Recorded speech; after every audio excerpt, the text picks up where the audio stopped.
இன்றே டவுன்லோட் செய்து உங்கள் ஃபேவரட் ஷோக்களை என்ஜாய் பண்ணுங்க. இப்போ உங்கள் வீட்டில் அவங்க பொண்ணு யாராவது திருமணம் பண்ணிட்டாங்க அப்படின்னா நீங்கள் உங்கள் உயிரை மாற்றிப்பீங்க, அதுக்கு மேலே அவங்க கருமாதி பண்ணிடுவீங்க. கர்ம அவங்க முன்னாடி தான் உயிர் மாய்ப்போம். அப்போ உங்களுக்கு இன்னும் எத்தனை உயிர் பலி தேவைன்னு அவங்க புரிஞ்சுட்டு போட்டுமே.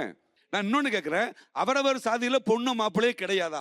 ஏன் அடுத்த என் வீட்டு ரேஷன் கார்டில் உங்கள் பேரை நான் எப்படி சார் சேர்க்க முடியும்? ஏன் அதுக்கு அலையிறீங்கன்னு நான் கேட்குறேன். சாதி மாதிரி திருமணம் பண்ண மாட்டேன்னு சொல்லி தாய் சொல்றாங்க, நான் சாதி மாதிரி தான் பண்ணுவேன்னு சொல்லி மகா சொல்லுது.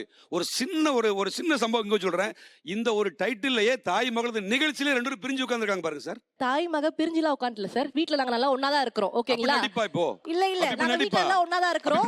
இந்த கல்யாண விஷயத்துக்காக ஒரு நிமிஷம் நடிப்புலாம் இல்லம்மா, ஒரு நடிப்புலாம் ஒண்ணு இல்ல. ஒரு சிலர் தான் பாசத்தை காட்டிலும் ஜாதி முக்கியம் நினைக்கிறார். அவங்க பாசம் பெருசு ஜாதியை காட்டிலும். அதனாலதான் வீட்டுல ஒன்னா இருக்காங்க, இங்க தனியா இருக்காங்க. அந்த பக்குவம் அந்த பகுத்தறிவு அவங்களுக்கு இருக்கு. இப்ப நீங்க ஒரு விஷயம் சொன்னீங்கல்ல, இப்ப உங்க வீட்ல அப்படி ஒரு பொண்ணோ பையனோ அப்படி பண்ணானா என்னோட உயிர் நான் மறைச்சிப்பேன் சம்திங் அப்படி சொல்றீங்க.